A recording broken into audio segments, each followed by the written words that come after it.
What's one of the hardest things about supporting someone who's in an abusive relationship? So, abuse is a pattern of behavior that an abuser uses to gain and maintain power and control over their partner.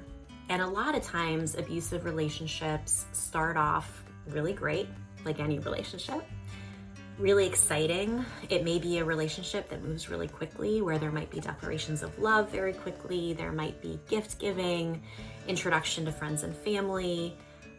And then over time, there may start to be some tension introduced to that relationship, where the abuser may be starting to try to exert some control, try to see if they can impact the boundaries of the relationship, like how much time their partner is spending with their friends and family. And over time, an abusive relationship can sort of look and feel like a wave, where there's really high highs, but really low lows, where there's this buildup of tension that leads to an explosion, an abusive episode.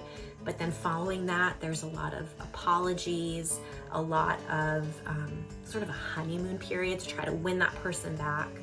And so it can feel very, very up and down.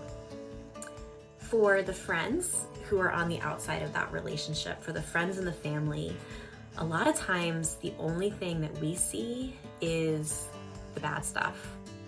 If our friend is coming to us and venting, or coming to us after a breakup and saying, this was terrible, I'm never going to talk to that person again, and then they go back to that person and they go back to that person. It takes an average of 7 to 9 attempts of leaving an abusive relationship before someone is able to successfully leave, if they ever do.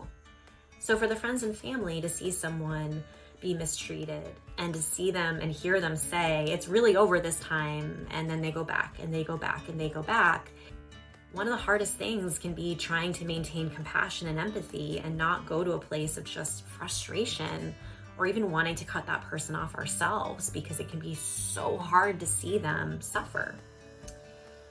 And the hard thing is that for the person in the relationship, the person who's being abused, they look at that beginning of the relationship when it was so exciting and where they felt so cared for and so loved.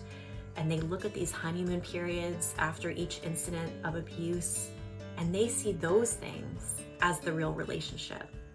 So they see the best parts of the relationship as the real relationship, and they are working in overdrive to try to get to that good stuff again.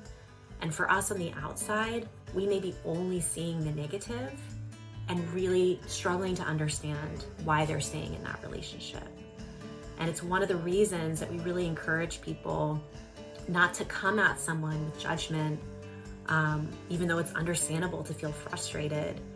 And it's why we think it's so important that people have an outlet for support if they're supporting someone who's in an abusive relationship, because it can be so hard to see someone we care about being controlled by their partner. It's also why we love to offer trainings and videos like these to help inspire conversation, because we can make a tremendous difference in the lives of those we care about who are experiencing abusive relationships, but we don't have to do it alone. JT Consulting is here to support you as well.